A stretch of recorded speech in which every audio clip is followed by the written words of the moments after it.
Madhya Pradesh bank appliance association जिला इकाई नीमच द्वारा आज 2 दिवसीय हड़ताल को लेकर पंजाब नेशनल बैंक के बाहर अपना विरोध प्रदर्शन दर्ज कराया और बताया कि केंद्र सरकार द्वारा लगातार अन्य संस्थाओं के साथ साथ सरकारी बैंकों को भी निजीकरण के हाथों में देने जा रही है, जिसके चलते हम अपना कड़ा विरोध दर्ज कराते हैं। साथ ही सभी शासकीय बैंक कर्मचारी निजीकरण के विरोध को लेकर 2 दिवसीय हड़ताल पर है। बैंक यूनियन का कहना है कि देश की जनता का पैसा का दुरुपयोग ना हो, केंद्र सरकार पूंजीपतियों को बढ़ावा देने के लिए और उन्हें सक्षम बनाने के लिए सरकारी बैंकों को निजीकरण के हाथों में देना चाह रही है, जिसका हम कड़ा विरोध करते हैं। और ये तो अभी सांकेतिक हड़ताल है। सरकार ने अगर हमारी मांगे नहीं मानी तो सभी शासकीय बैंक अनिश्चितकालीन के लिए हड़ताल पर चले जाएंगे, जिसका खामियाजा सरकार को भुगतना होगा। जो है कि सरकारी बैंकों को प्राइवेट करने जा रही है और निजीकरण का हम विरोध कर रहे हैं, क्योंकि ये जनता के हित में नुकसान है। जनता का पैसा है, जनता के लिए रहना चाहिए। सरकार ने बिल्कुल नियम बना लिया है कि किसी पूंजीपतियों अडानी, अंबानी, बिरला, आदित्य बिरला, इनको किसी भी तरह से सरकारी संपत्तियों को बेचना है। इनका यही उद्देश्य है, इसीलिए हम इसके विरोध में हैं। और ये तभी एक शुरुआत है, आगे हम अनिश्चितकालीन हड़ताल करेंगे।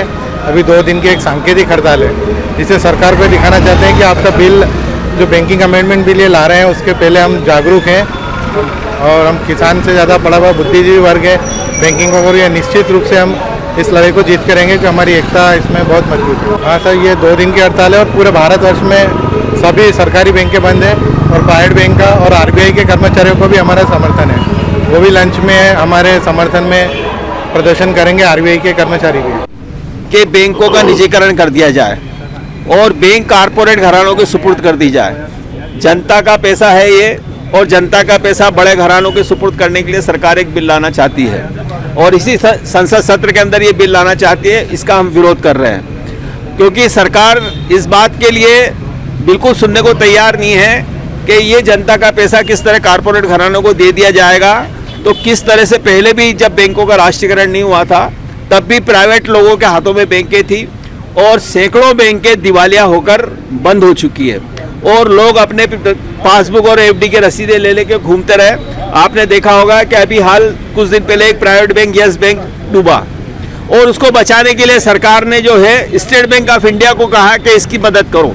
जब प्राइवेट बैंक डूबते हैं तो सरकारी बैंकों से मदद की गुहार की जाती है और स्थिति ये है कि सरकार ने अब जो है निजी हाथों में सेंट्रल बैंक ऑफ इंडिया और इंडियन ओवरसीज बैंक, ये 2 बैंकों के बेचने का बिल अभी संसद में लाने का प्रस्ताव किया है। पूरे देश के कर्मचारी इस प्रस्ताव का विरोध कर रहे हैं और उसी के लिए आज ये हड़ताल है।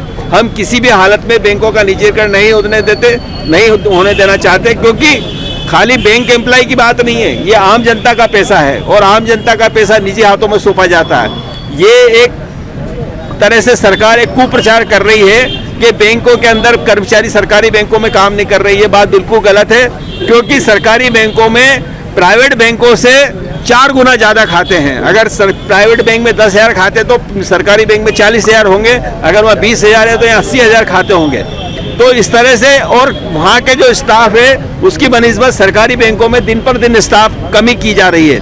और आप देखेंगे कि पहले यहाँ पर एक छोटी बैंक के अंदर भी 15-20 का स्टाफ होता था, आज 3 या 4 आदमी बैंक चला रहे हैं। तो जब आप स्टाफ नहीं देंगे कस्टमर को, कैसे पब्लिक को हम सुविधा दे सकेंगे? तो जनता के बीच में एक ये मैसेज सरकार डालना चाहती है कि सरकारी बैंक के कर्मचारी काम नहीं करते, जबकि ये गलत है, क्योंकि सरकार की जितनी भी योजना है वे सब सरकारी बैंक पूरी करती है। अभी आपने देखा होगा कि जनधन खाते जब बैंक के अंदर खुले तो हिंदुस्तान के सरकारी बैंकों ने विश्व के अंदर एक रिकॉर्ड कायम किया कि सबसे ज़्यादा खाते राष्ट्रीयकृत बैंकों में खुले। निजी बैंकों के अंदर बिल्कुल खाते नहीं खुले और नाम मात्र के खाते खुले और उसमें कोई रुचि नहीं ली। सरकार की किसी योजना के अंदर निजी बैंक कोई रुचि नहीं लेती है और स्थिति ये है कि जो भी सरकार की योजनाएं होती है वो सरकारी बैंकों पर थोप दी जाती है। अगर ऋण माफ़ी होगी तो सरकार देखेंगे कि राष्ट्रीयकृत बैंकों की सारी ऋण माफी। तो ये जो डूबत का पैसा है, आपने देखा है ललित मोदी, विजय माल्या और ये जिस तरह के बड़े बड़े लोग हजारों करोड़ रुपए लेकर भागे। नीमच से दीपक खताबिया की ये रिपोर्ट।